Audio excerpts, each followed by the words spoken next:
అందరికీ నమస్కారం. నా పేరు కాంగ్రెస్ కన్నా భారతీయ కాపు సేవా సమితి జాతీయ అధ్యక్షుడిని.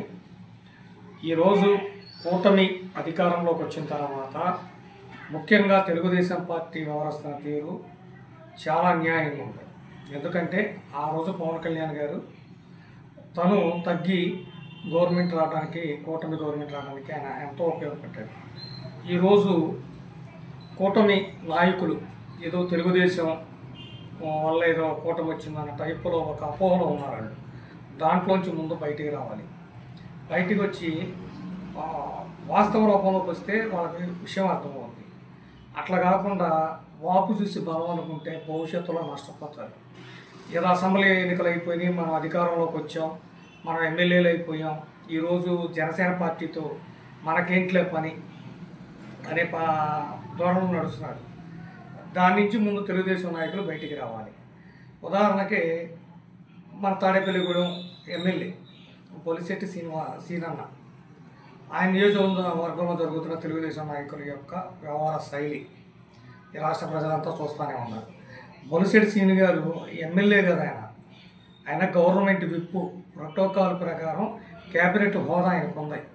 అయినా సరే అక్కడ అధికారులను పిలిపించుకొని ఏది తెలుగుదేశం ఇన్ఛార్జ్ ఒక మీటింగ్ పెట్టాడంటే వాళ్ళ యొక్క వ్యవహార శైలి ఏ విధంగా ఉందో అర్థం చేసుకోవాలి. అదేవిధంగా పిఠాపురంలో కూడా అంతే. వర్మ అంటే జనసేన అధ్యక్షుడి నియోజకవర్గంలోనే వీళ్ళ వ్యవహార శైలి ఈ విధంగా ఉంటే ఇంకా రాష్ట్రంలో ఉన్న మిగతా జనసేన నియోజకవర్గాల్లో వీళ్ళ వ్యవహార శైలి ఏ విధంగా ఉంటుందో ఒకసారి అర్థం చేసుకోవాలి. పవన్ కళ్యాణ్ గారు ఎవరన్నా వ్యతిరేకంగా మాట్లాడితే కోర్టుని పార్టీ నుంచి పంపించేస్తారని ఒక వార్నింగ్ ఇవ్వటాన జనసేనలో ఉన్నోళ్ళు ఎవరో కూడా నోరు ఎత్తలేకపోతున్నారు. పోనీ మాలాంటి వాళ్ళు ఎవరైనా మాట్లాడితే ఒక కుల సంఘం తరపు నుంచి మాట్లాడారు, గతంలో జోగయ్య అలా చేశాడు, తర్వాత రెడ్డి ఏది ముద్రగడ్డ రెడ్డి ఈ దౌర్భాగ్యం చేసిన పనికి ఇవాళ మా కులం ఎంతో నష్టపోతుంది. తెలుగుదేశం ఎమ్మెల్సీ కోట, గవర్నర్ కోటాలో ఎమ్మెల్సీలు వస్తే దాని నిమిత్తం జనసేన బీజేపీ నుంచే కాపులకి ఇస్తారు, తెలుగుదేశం నుంచి కాపులకి ఇవ్వరు. అంటే జనసేన కుల పార్టీ అని చెప్పి ముద్రేయడం కోసం చంద్రబాబు నాయుడు తెలుగుదేశం ఆడుతున్న డ్రామా అది. అది అయిపోయిన తర్వాత ఇక్కడ జనసేనలో ఉన్నోళ్ళు ఏం చేస్తారంటే, ఇది మీరు కాపులు మాట్లాడితే కనుక దీన్ని కాపుల పార్టీ కింద కడతారని వీళ్ళు కాపులు దూరం చేస్తారు.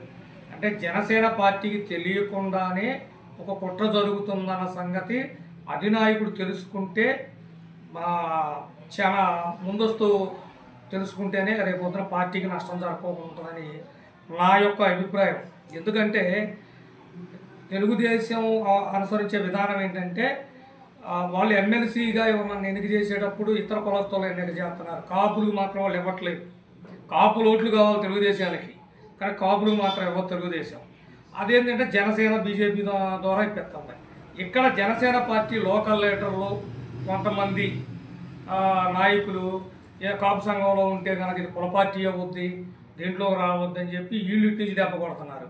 అంటే ఇటేమో జనసేన పార్టీకి రేపు పొద్దున కాపులు దూరం చేయడానికి కొంతమంది జనసేనలో ఉన్న నాయకుల ప్రయత్నం ఈ విధంగా కొనసాగుతుంటే, తెలుగుదేశం నుంచి ప్రయత్నం ఎలా కొనసాగుతుందంటే ఇది కాపుల పార్టీ, అందుకే దీనికి కాపులకి ఎమ్మెల్సీలు అయ్యేస్తున్నారని తెలుగుదేశం ఒక వ్యూహం. అది ఈ వ్యూహం ప్రకారం ఛేదించి పవన్ కళ్యాణ్ గారు దీన్ని ఒక ఆలోచన చేయమని భారతీయ కాపు సేవా సమితి ఒక సూచన చేస్తుంది. పవన్ కళ్యాణ్ గారు సలహా ఇవ్వట్లా, మేము జరుగుతున్న విషయాన్ని తెలియబరుతున్నాం, అంతవరకే మా రోజులు. ఎందుకంటే ఒక ఆయన లెటర్లు రాసి ఇంకొక ఆయన పవన్ కళ్యాణ్ మా ఇంటికి వస్తే నేను జాయిన్ అవుతానని పిచ్చి ప్రేరణపలు పారి ఇవాళ కాపుల్ని పవన్ కళ్యాణ్ గారి దగ్గర మనం ఏదో తప్పు చేస్తున్నట్టుగా చేసిన ఈ పెద్దల వల్ల మాలాంటి వాళ్ళు మాటలకు విలువ లేకుండా పోయింది.